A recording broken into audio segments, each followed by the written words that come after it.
Yo, are you reading Twitter? What's going on? No, because I was setting this up, but somebody said that the dude from fucking Trapt is starting shit with you or something. Yeah, what the You fuck? have to talk about that. I want Well, just yo, to share you- that nigga. You're not rolling yet, right? No. Okay. Yeah, he said that Danny should leave the country and that he doesn't do anything for the country. He said that. And that Trapt sells more records. He told Ice-T, he goes, yo, I sell more records than you. Shut up. Yo, He told Ice-T, he sold more records than us. I was like, yo, are you fucking retard? Yo, you want He's to like, hear? look at you. He started talking shit to me. I was like, yo, I will fuck you up. Oh, the dude, I was like, yo, bro, like, how you call Ice-T? Yo, you're whack, man. I called. He started talking. I said, nigga, you're a whack alien ant farm. Yo, people were crying. The world is mine. Force fire, baby. Rapping and trapping. Sipping vino. Diablo's Mackie. Knuckle dragging. Pants be sagging. Snorted like goats. All right, welcome to Diablo's Den, the Corona Chronicles, episode number 2. I'm your co-host Jay Reason, and I'm here with the one and only Lord Isaac, aka Danny Diablo. Yeah, Purell, nigga. So how are you finding? I'm just straight up at. How are you finding Purell anywhere right now? Nigga, I got Purell, cocaine, something cross books. It's all good out here, nigga. Quarantine, I'm good in quarantine. You need some Purell? You need some weed? Well, yeah, what you need, I got. All right, so basically what you're saying is in your section, it's normal, No, business as usual. Business as usual. I sold the cameras today. I went on the PAL train today, and What was that like? What was the experience on the PATH train like? Was it anybody? whack? Everyone had masks on. It's kind of sad, man. It's like I was looking around, and it's like a young mother of a young kid. They have things on, looking at each other, like yo, I don't want to see that shit. It reminded me of like sci-fi movie or something. Well, it's crazy too because today in Connecticut they announced that you gotta wear a mask and shit. Yeah. Every To go to the store and gloves. So I had the mask on, but the shit makes me mad. Anytime I wear a mask, I always have like it's crazy. Every time I always have to take it out. I always forget. I gotta keep it on. But Well, and then you forget too to touch because you're. No, I'm talking about whenever I use a mask. Oh. I always feel like, oh shit, I keep it on. I'm like, I always have like a little pad type before. Then I do what I have to do. Then I take it off. After. You're a train freak. Yo, shout out to Machine, who is enjoying being able to wear a mask in public. He has said. Yeah, I mean, that's my man, Machine. Yeah, he said he loves the fact that you could just walk around wearing a mask all day and it's fine. Well, yo, E, I don't have Purell, but I did stock up on something else. What do you got? Oh, Diablo's Dark I got Roast. Diablo's Den, Dark Roast, Diablo's Oak coffee. and Crow. Oak and Coffee. Crow. Shout out to my boy Oak and Crow. Coffee. The best goddamn coffee in the world. I just want to say, I mean, this smells amazing, dude. I totally. Yo, listen, that's just like when I was young, I hated coffee. Now, it helps me live. I just want to shout out everybody. Obviously, we're not running sponsors for any of these episodes or whatever, but hey, Jake, he's a local business. People aren't, Oak and Crow. People are, if you can, support everybody and help out to oakandcrow.com. Pick up the Diablo's art. So, E, Corona Chronicles episode 1. People liked it seems like, right? Shout out to Wes and shout out to Scam Dizust. Shout out to Scam. And we're going to do another one of these, so you know that the world must be close to ending because kids are getting double episodes from us in a short time. So, next week we're gonna do Scribble, the rapper Scribble. Awesome. And I'm gonna try to get Sutter Kane, the other rapper. Awesome. So we'll get 2 more rappers next week. Then week after, we have 2 hardcore guys. Awesome. Well, we got a treat for everybody though today for sure. So we're gonna get our first guest on. I'm going to have you introduce them when they get on, so just hang on 1 second. Oh, wait, can I say something? Yeah, of course. Fuck the singer from Trapt. Or you want to get into it now? Yeah, fuck that guy. That's good. All right. First of all, I was on Twitter today, and I saw Ice-T. Shout out to my brother Ice-T. Ice-T's one, but Best. Like Ice-T influences me in a lot of ways musically. This everything is like me and my girl. We're like the hardcore Coco and fucking Ice-T. me and Storm. You know what I mean? Like you understand? Like Yep. like you understand? Like I love Ice-T, and when I got to know him, he's a cool dude, and much respect to him. So basically, I know Power Trip was arguing with some dude. The guys from Power Trip, I love those guys. Yeah, shout out to Power Trip. Those guys, they love starring. I love those guys. And I was like, oh shit, I really don't. I was like, the kid handled himself, the singer. He handled himself well on the Twitter thing. Yeah, right. But this dude was talking mad shit to Ice-T. It's like he said he sold my records. I was like, yo, bro, Ice-T's an innovator and a trendsetter and a fucking like original gangster. Like he's the legend. How you do that? I say, I'm like, you niggas are whack. Pimps up, hose down. Remember? Huh? Pimps up, hose down. Yeah, but the guy with the Trapt, whatever his name is, Chris Brown. His name is, whatever fucking whack motherfucker. Yeah, he started talking shit to me like, yo, I'm bigger than you. Yo, which is like, crazy. No, talk about physically. Like, he'll fuck me up. And I was like, yo, bro. I was like, yo, listen. He was like, mate, he's like, look at you, your tattoos and your gauges. I was like, gauges? He definitely must think, he must be thinking of somebody else. So I told him, I said, yo, bro, find out who I am, then talk. Then he started talking shit. He said I had Down syndrome. Then he was like, you don't quit your day job. I said, my day job's fucking your mother. Yo, everyone started laughing. I was like, he's like, blah, blah, blah. I said, I'm sorry. Your mom did a great job. I can't diss her. Yeah, he was getting mad. You're doing things so mad. And I was just fucking dissing him hard. I was like, yo, I will fuck you up. He started saying stupid shit. I was like a little kid. I was like, yo, then everyone started dissing him. You know? So I was telling you before we jumped on that I have a theory about this. That I think that the dude is just doing this to obviously like just as a troll to get streams and scans because I was telling you, man, that's how the world is. That's how it is. Like I pulled up the numbers the week that he was obviously like fighting with those dudes online, and obviously people. Because here's the thing: younger kids who like Power Trip don't know who the fuck that dude is or what that band is. What was that beef about? I don't remember. I think it was just something like I think it was just the dude from Trapt saying like he was bigger than them or he could draw more people or some bullshit. I don't know the beginning of it. But it's funny because he uses like these metrics of like Pandora, which is like, I'm not dissing Pandora, but it's the smallest streaming thing. You know what I mean? You can't really compare your numbers on there to say like numbers on Spotify and Apple Music and shit. So I have a theory that he's just doing it to increase streams and getting people to talk about him. Because listen, this is the best PR you could get, even if you're beefing with people. Yeah. People like who listen to like our podcast don't know who the fuck that guy is, but they're gonna go now Google him. The guy's gonna get a fucking view on his fucking video from us, clowning him or whatever. He's still getting. What's funny? Maybe some of his whack fans were like, I can't. I said maybe they would Google Danny Diablo. Well, but that's what I'm saying. I might think this. I said I wrote to him.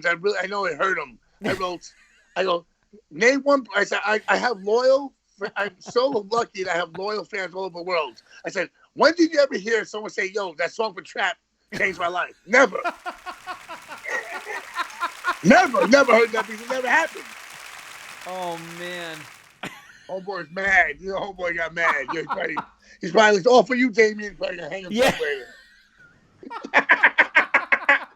It's all for you, Damien. It's all for you, Damien. It's all for you. The big wheel? Yeah, I love. Oh man, The Shining. Imagine the guy died, kills himself tomorrow. I feel real bad. Dude, no, that guy. Listen, end of the day, he's getting paid from all these streams from people. Dude, I seen the guy from what's that band? Born of Osiris or something. Did a parody of him dissing him. But at the end of the day, it's like you still went and downloaded this track, went through all this time and effort. The guy got paid from the download of the instrumental and shit. So who's really laughing? I just said they sound, all those bands sound like they're a whack Alien Ant Farm. Yeah. Alien Ant Farm's pretty whack. That's the best. That's the best comparison, man. Right. Well, and here's the thing, like we were just saying too, it is a time and place, man. I mean, that band obviously came out when there was a way that you could ship a shit ton of records. Radio was a thing. MTV was a thing. You could just buy. a hit like that or whatever. So listen, God bless them. I hope that everybody who checks that out comes and streams Diablo's Den podcast or your solo stuff or Scarhead shit, because at the end of the day, that's what we want this for. So, all right, we're going to get our first guest on. Hang on one second. DRP. All right, we're back, and we've got our first guest on for the Corona Chronicles. I'm going to let our host, Danny Diablo, introduce to you our first guest. All right now, I'm looking at the DRP. Yeah. What's up, DRP? Ruckus! Oh, shit. Ruckus Movement. Yeah. What's going on, Danny? What's going on, Jay? 5 records. Yeah, 5. Yeah, what's up, the DRP? Thanks for joining us, man, during this madness, man. How are you holding up down there? I'm cleaning the fuck out of my house, bleaching everything. I did that before the coronavirus, Right. though. Just He has kind of OCD. He has OCD really bad. Danny knows me. Real really bad. I had a stockpile of sanitizer before it was cool. Yeah, same, man. I was telling you, Ezek's got Purell on him right now. I said, man, how did you get that? Yeah, Purell all day. Yeah, Danny.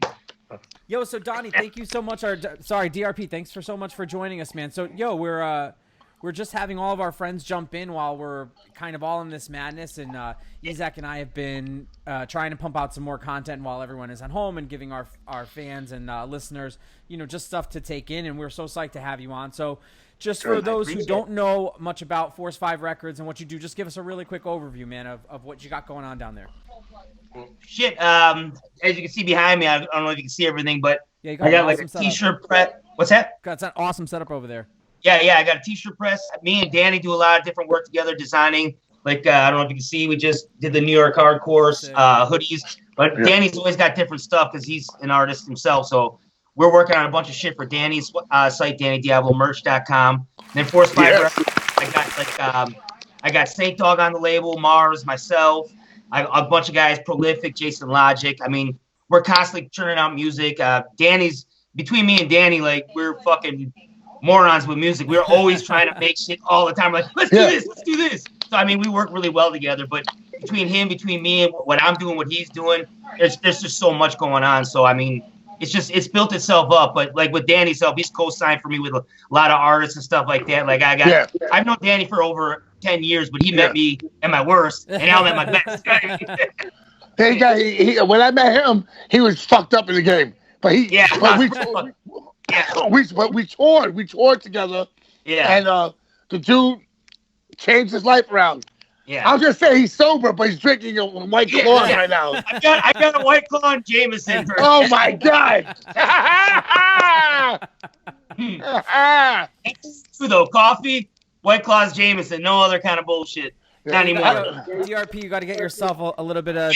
Diablo's. I know he was. Diablo's, I got to give you some of that. I got to give you some Diablo Dark Rose. So when did you start Force 5 Records? Tell us a little bit about the background of what made you start that, and how did you start it? Like what year? And give us a little bit of background about the label. 2002, my band Soar. It was me and 4 other guys. Like I went to high school with all of them. We did it was like rap rock, rap metal, but like we were all like punkers, thrashers kind of thing. But like I couldn't sing for shit, you know what I mean? So I could do hardcore and I could rap. So I'm like, well, I'll do this. And we found another singer. Yeah. And we kind of like, made that like Linkin Park type thing and shit like that. So, but we didn't have a label. So we loved Pulp Fiction. You know what I mean? We all loved it. So the Fox Force 5, there was 5 of us. So like, well, fuck it, we'll call it Force 5. And that's how it was created. Then I signed Cousin Cletus, who's he was Boondocks' hype man from Psychopathic Records. That's Juggalos. Yeah. I used to do a lot of touring with the Juggalos and stuff like that. Like DJ Clay, I did some touring with him. You might not remember me and Mars. Every Psychopathic artist I probably toured with, and every like Twisted, like all those guys. But, like, I'm like Danny. I'm a chameleon. Like I'm a hardcore guy. I'm a punk guy. I rap. I like all that different shit. I just like music. Yep. Danny likes freestyle music. I love all that shit too. I love all that. So that's why I wanted the label to be. You know what I mean? Like a little bit of everything. That's awesome. Yeah. Good. That's real good. What was your first release? Was it so your first release was for your band? Is that what made you start the journey of like kind of getting this, learning the process? basically we needed a label to show, like, the booking agent was me for the band, the manager was me, but it was all different names. It was like, I think I used Adam for one name for the manager. The booking agent was like, and people like, oh, I talked to Andy, and he said that I was the tour manager. I was all that fucking. Everyone else in the band drank, did coke. I had to do a little coke on the side, but these guys were fucking nonstop, and I was all these different things at once. And people were cool about it. I'm like, well, Andy told me. I would tell like promoters like, Andy told me we're getting $300. Where the fuck is it? I'm like, well, I'll go talk to him when I see him back at the hotel. I lied to every promoter. Oh shit. Yeah. That's amazing. When did you get into Primer 55? Actually, I was working on my first solo record for Force 5. After Sword fell apart, I was working on the first solo record. I already had Ari the Rugged Man. I had Potluck from Suburban Noise Records. Yeah. But I was a huge Primer 55 fan. And I went to their show in Milwaukee. My buddy ran the rave in Milwaukee. Oh, yeah, the raves, yep. Let's go talk to Jason and Bobby Burns. Yeah. Maybe he can get them on the album. So I actually went to go talk to both of them to be on my record. And as it turns out, Jason, the lead singer at the time, the original singer, was having drug issues. And he quit the band 2 weeks after I had talked to him about doing this song with me. And then Bobby's like, hey, I'm interested in having you perform for Primer 55. So within a month, I was out on the road with Primer 55. Yo, that's a trip, huh? That's crazy, right? Yeah. And now he's singing for MOD Classic. Yeah. I don't know how it happens, man.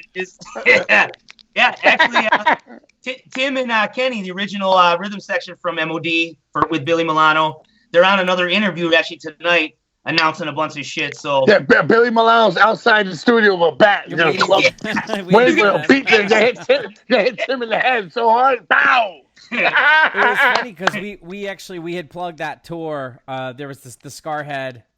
Yep. MOD Classic tour. And it was Joe Fatal was our first guest back after that tour. And if you haven't heard his experiences, everyone should go back and listen to that because he was very humbled by that tour, he said. Danny's one of my best friends, but even he on the tour is like, God damn it, what is going on in this tour? Danny, we'll figure it out, man. It was so crazy that tour, bro. Because I did it to get Scarhead back into touring. You mean? Yep. And it's a crash course in back. So I could not. I was like, holy shit! These dudes.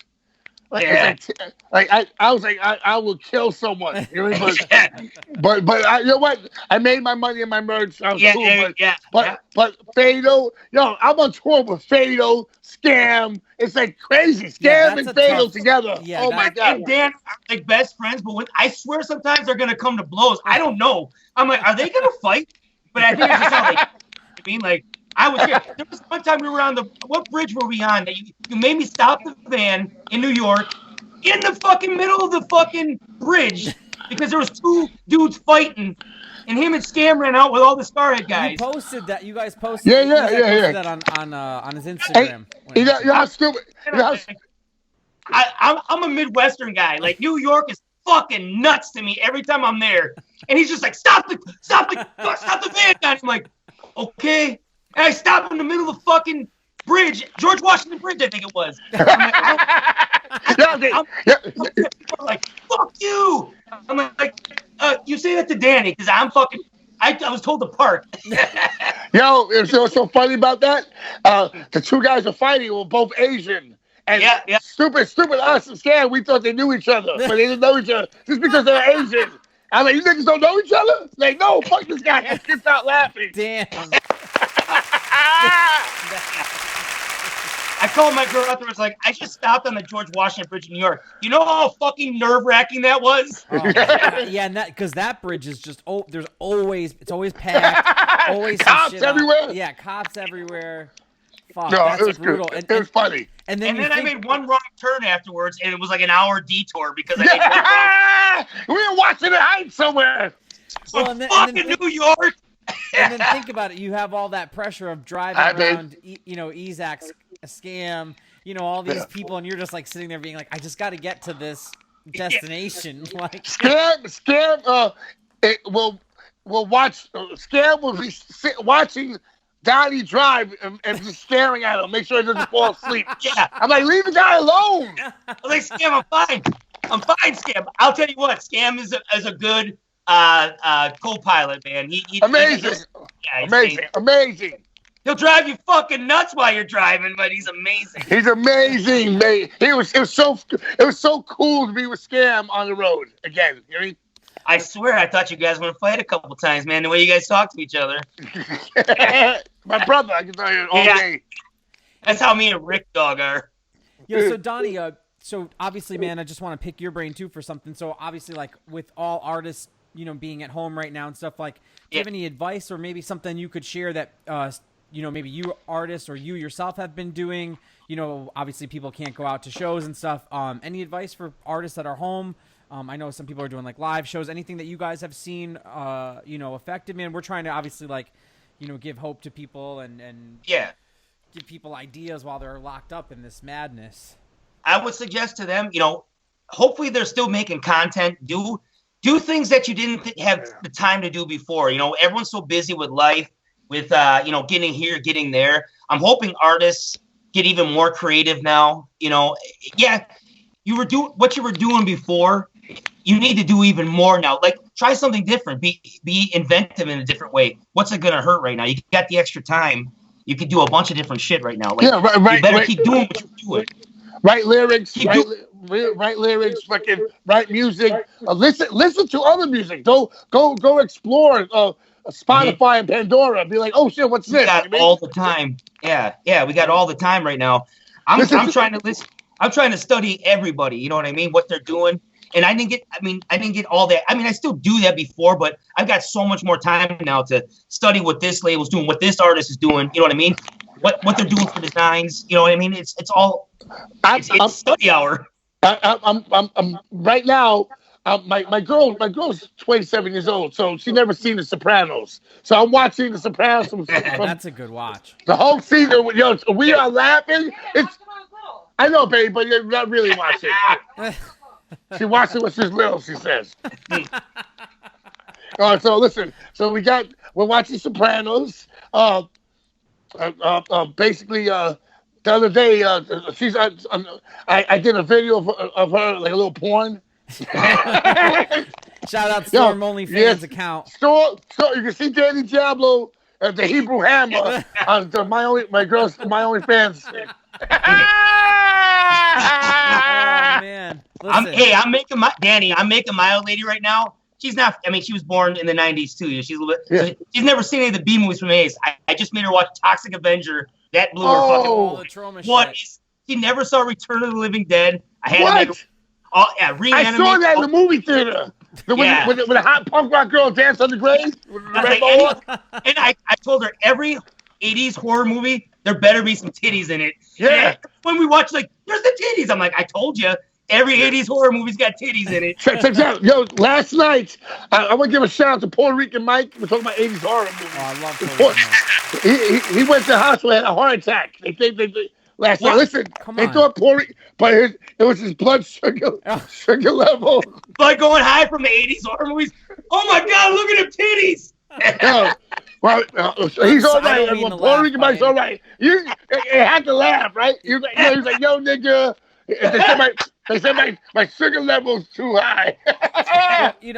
I've mentioned it a couple times, man, on this podcast. My Puerto Rican Mike story when you and I were at Pizza Hut buffet and we called him on speakerphone, and he started just screaming about delivering the heart and dropping N-bombs, and it was so insane, man. It was like, oh yeah. He delivered people's organs. And what? Yeah, in a van. He called us at lunch one day, and it was the funniest thing because we were just sitting there, and he's just yell talking. Yeah. And me and it was me, Yvonne, Izak. I think Machine was there. Yeah. I remember that. That was a long time ago. Yeah, that was like 15 years ago, man. Oh, hey, man. Shout out to Puerto Rican Mike. Tim just had me send him an MOD Classic hoodie. I hope you got that hoodie. You better wear it. Mike. He's in Arizona, right? That's where I said. Yeah. Yo, so Donnie, before we let you go, man, what do you want to plug? Yeah. What are you working on over there, man? Well, we just dropped the single, Danny and Mars's single, "Leave Me Alone" with Vinny Paz, Scribble, Which we it's played. on stream. We played it on Corona Chronicles episode number 1, so it was yeah. the opening That track. was dope. Yep, it's killing on YouTube. It's killing it on streams. Go check that shit out. Devils and Demon, Mars and Danny Diablo. I just got a single dropping with Big Hoss and Jason Logic next week, and then Prolific's got a single with King Ice and Strange Music. Tech Nine's label coming out at the end of the month. Ted Nugent? Ted Nugent. And MOD Classic is coming out with an album soon. We're actually in talks with Combat Records with Dave Ellison with Combat Records. That's my boy, Dave Ellison. Yeah. So, shade that. Yeah, there we go. Looks nice. Yeah. Shit, you guys having me on. Thanks, Donnie. I love you, bro. Thanks for Donnie. We're gonna plug everybody. So Donnie, just one more time, where can everybody find you on Instagram? Plug your Instagram, the .com, the whole thing. Go to force5records.com, FORCE5records.com. Yeah. Go to DannyDiablomerch.com. Yep. We got a bunch of shit. Yes. And then also go to Instagram, the DRP official. And that's it, man. Yo, Donnie, what's the single you did with me and my girl in your video, the heroin one? Oh yeah. Go to YouTube and check out my single "Heroin." I actually it's like an acoustic track. It's more mellow. Some people might not like it, but it's like Everlast. Yeah, it's like an Everlast type tune. About my addiction to heroin back in the day. So now I'm free of that shit. So yeah, check it out, "Heroin" on Awesome. YouTube. All right, well, Donnie, thank you so much for joining us on this Rock episode. that! Thank you, Jay. I appreciate it, Danny. I love you, brother. Love you, brother. Peace. All right, awesome. We are back with our second guest of the night on the Corona Chronicles, episode number 2. Yeah. Yo, E, that was awesome. So we just wrapped up with the DRP. It was a really good interview. So we have our second guest. We're really excited for this one tonight. So, Isaac, once again, I'm going to let you take over and give the introduction, please. Check it out. Right now, we got my brother from Detroit, DJ Clay. Yeah. Hey. What's up, Clay? How are you? Yo, what up? What up? How you doing, Clay? I'm doing great, man. As great as I can be during this quarantine bullshit. It's crazy shit, right? Yeah, we were. This shit is crazy as hell. You know, it is really crazy. Like, you for real wouldn't expect, like, in your lifetime that some shit would be this serious. You know, like, there's been other pandemics, you know, throughout the decades and shit, but none's been like this. No, it's crazy. How's Detroit? It's kind of like, every other major city right now. Like, it's only people with essential jobs are working right now. You know, like kind of, like everywhere else right now. You know, everybody's out of work and shit, and like even my studio's down right now. You know, but I set up shop here at the crib. Yeah. You know, I had to. So I'm doing mixing and mastering and shit like that out of the house. I brought all the essential gear here, and cool. But people ain't, because my studio I have, me and my partner on it, and it's for the public, like people can book time there, but ain't nobody trying to get studio time right now, you know. Yeah. Hey, so I want to just thank you so much for joining us tonight. Can you just for our listeners at home and stuff, just give us a little bit of background about where you're from, what you've been into, just so people can, if they don't know who you are. Tell about who you DJ and the music that a little bit about you your create. background. Your background.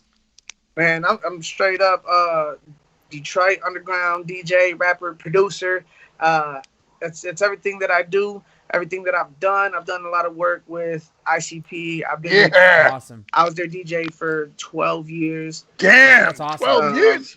Cut my first record deal with through them, and when I was just a young butt, I was only 22 when I caught my first record deal with them, Yeah. And I was doing it ever since, and now I own my own record label and got my own artist, and this shit's starting to blow the fuck up too. What's the name of your label?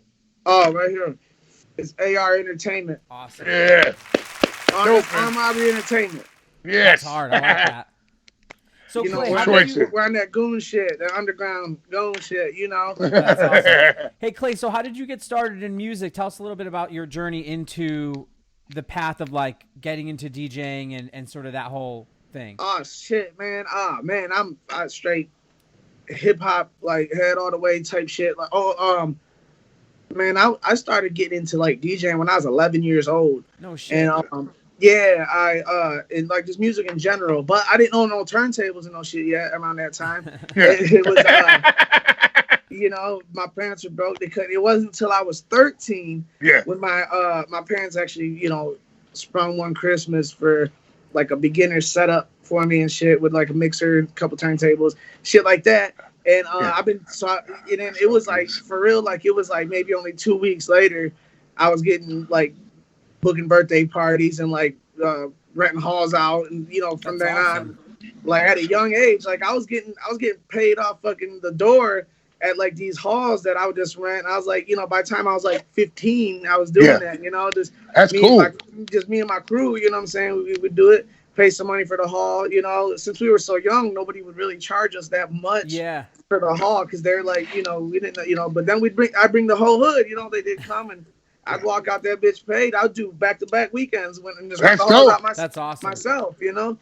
But yeah, I started DJing at 13, and then you know, as time went by, I just got into like rapping, DJing, producing. It all came pretty fucking hand in hand. Like there was almost none that really came first, but what absolutely came first was DJing. Right. But I mean, that was only probably by a few weeks, you know, if you want to get technical. Yeah, and there's such a rich history and scene where you're from too. St. Andrews Hall. St. Andrews. Oh, yeah. Yeah. St. Andrews. Yeah. They got the strip club right next to it. The black strip club right next to it. Right over there, St. Andrews Hall, right there. Oh, right next to it? Next to it, right next to it. I'll bug out over there. Yeah, that's a historical spot these days, you know, to play. And I've been, you know, blessed enough to rock that bitch, you know, plenty of times. You know, I think it's real dope, you know, to do it. And when I was, you know, one of those young cats that I was in a whole different scene than you know, than a lot of the you know, even older school than me, Detroit cats like the Eminems and even Esham and them.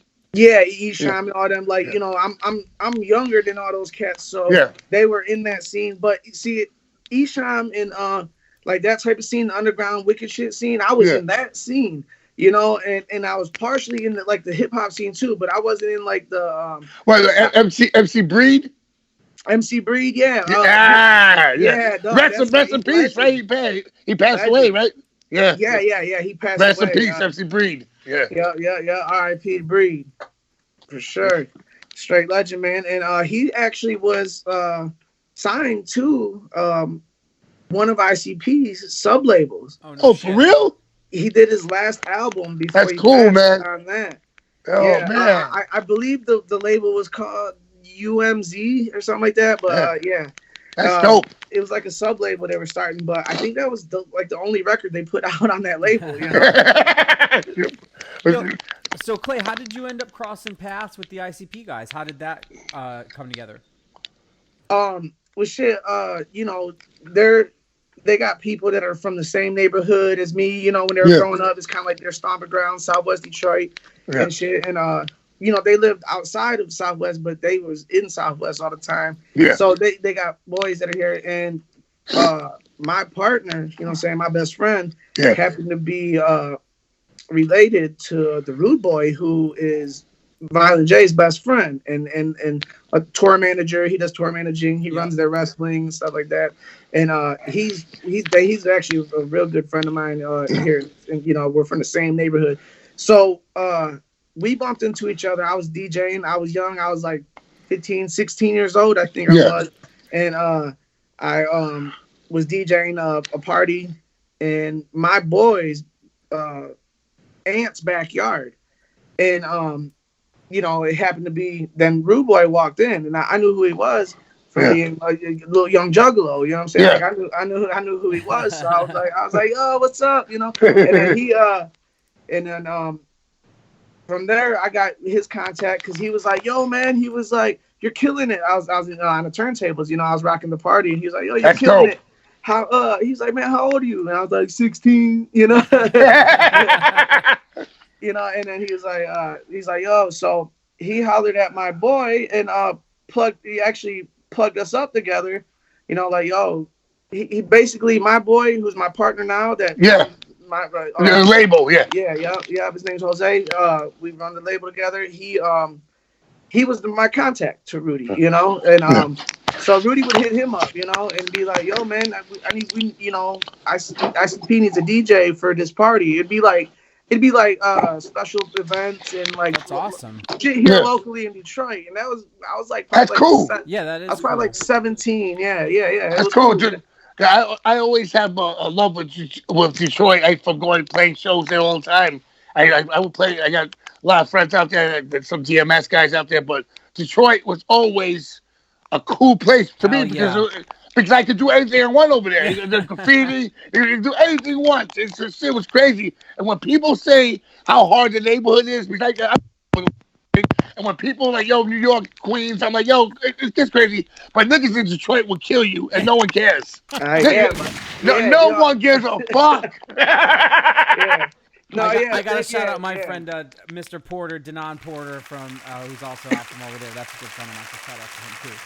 Yeah, see, that's like the scene I was talking about. Like, I wasn't tied up in that scene because those cats already were like starting to do it. And I was real young, But so coming up, like, it was just like a different route than most people. You know what I'm saying? As far as being tied into the hip hop scene in Detroit, but I was more into that straight underground scene.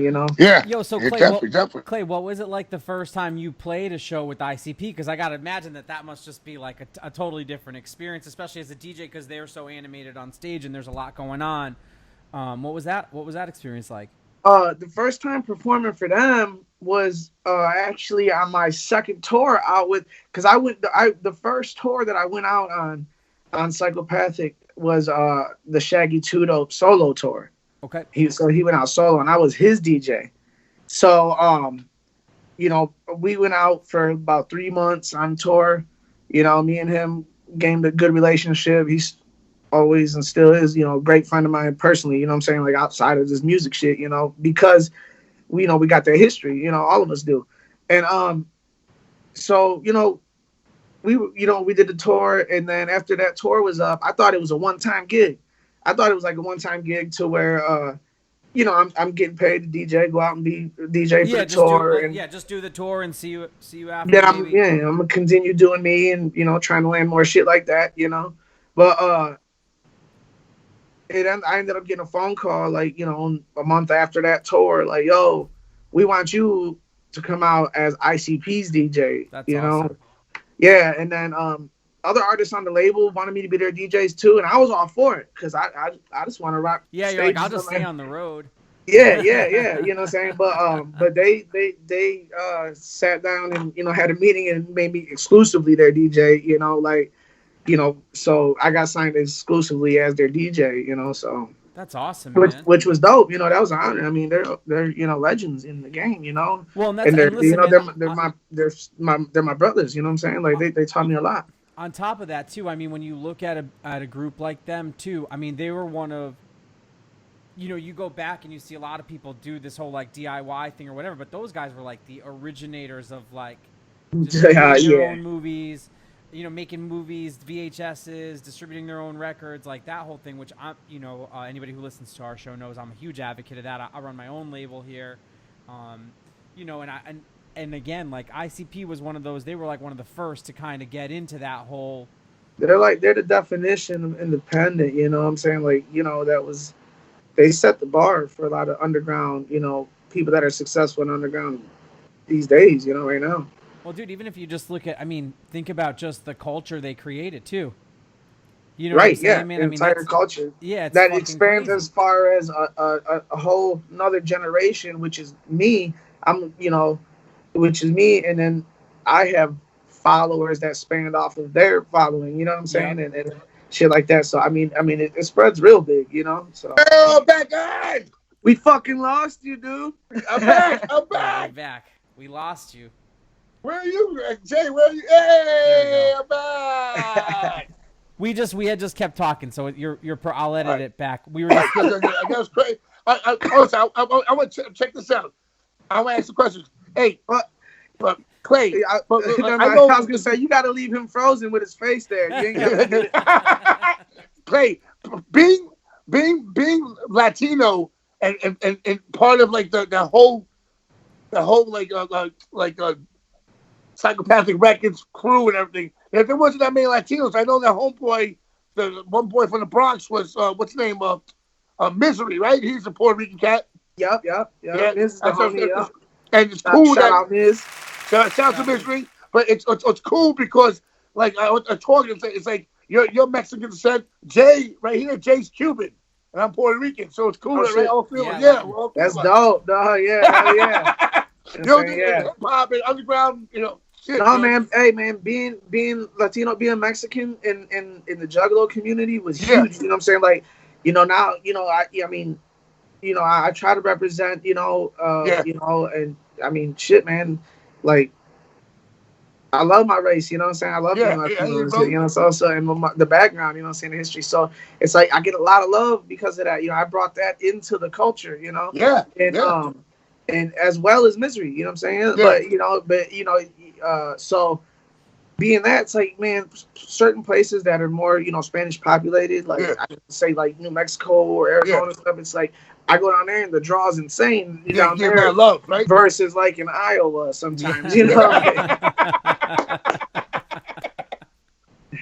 It's crazy, man. It's crazy. I travel all over the world, and when I see someone and like you're Puerto Rican, I bug out. It's cool. It's cool to see people, like, especially when you play Spanish-speaking countries, and they show me Chile, Colombia. They're like, "Yo, what's up?" And they due to especially the hardcore, like metalhead kids who go crazy. That. Right. That's that real love. That's that real love. Yeah.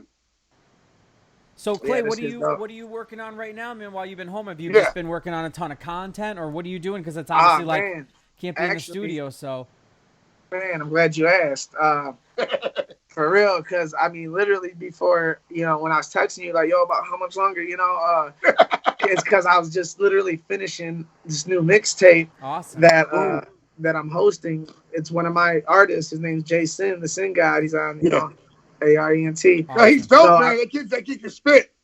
You peeping the shit, right? Yeah, he can spit, man. Yeah, man. Hey, he's a monster, man. I put him up against almost anybody, and he's only getting better and better. Like, that's awesome.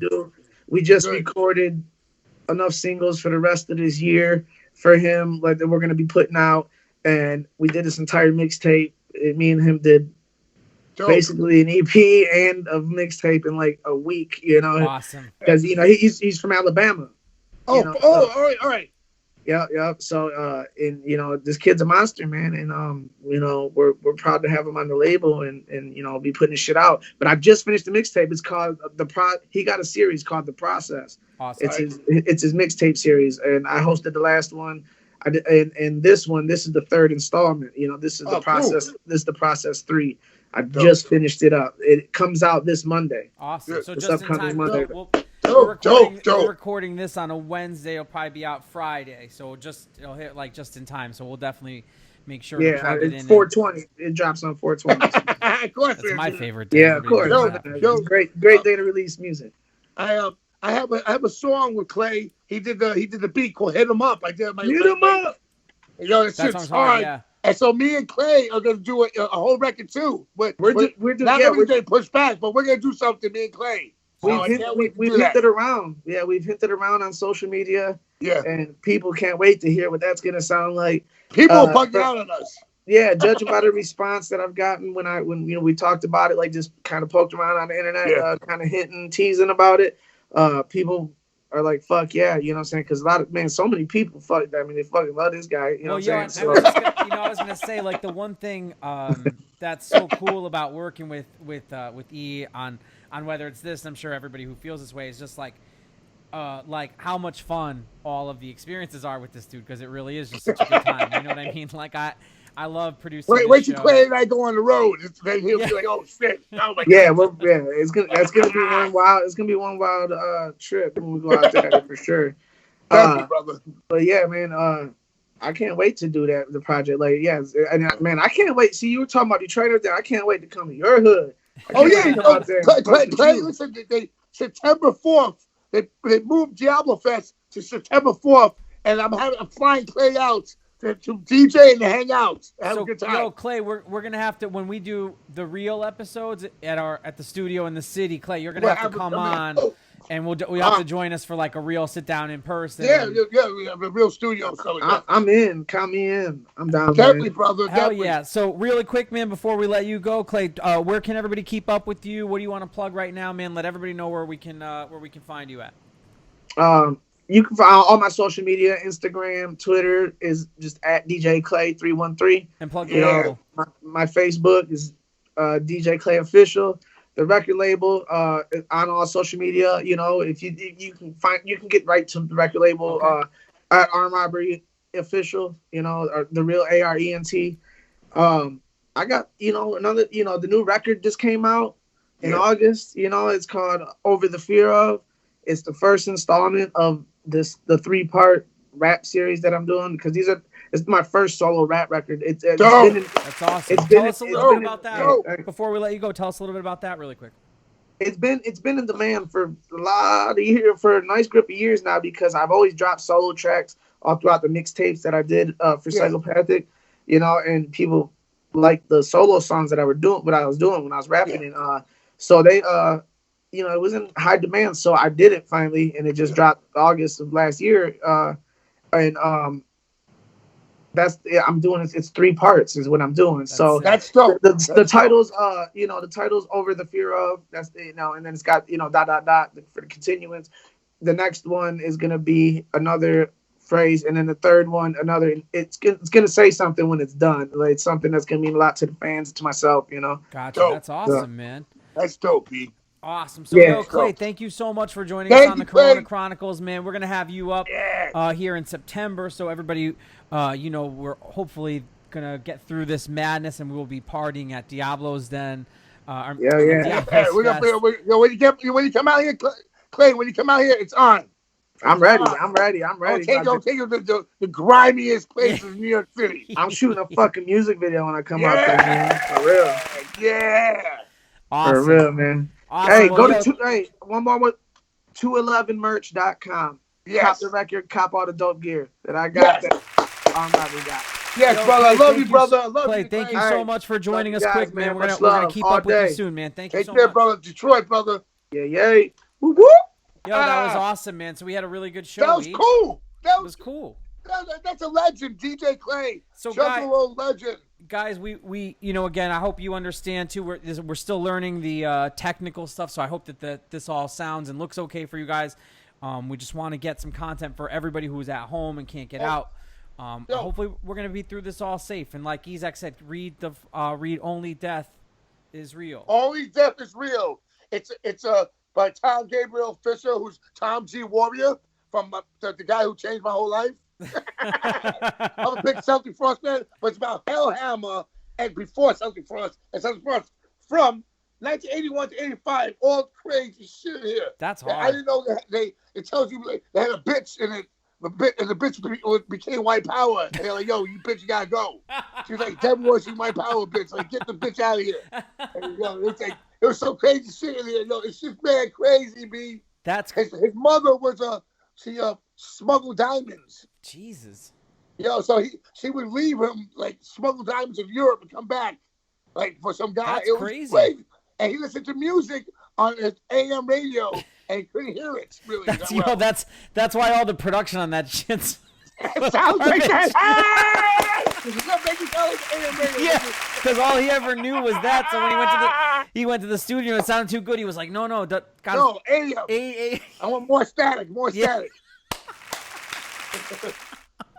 Well, I love you, man. I'm so excited, man. So, everybody, guys, keep up with us.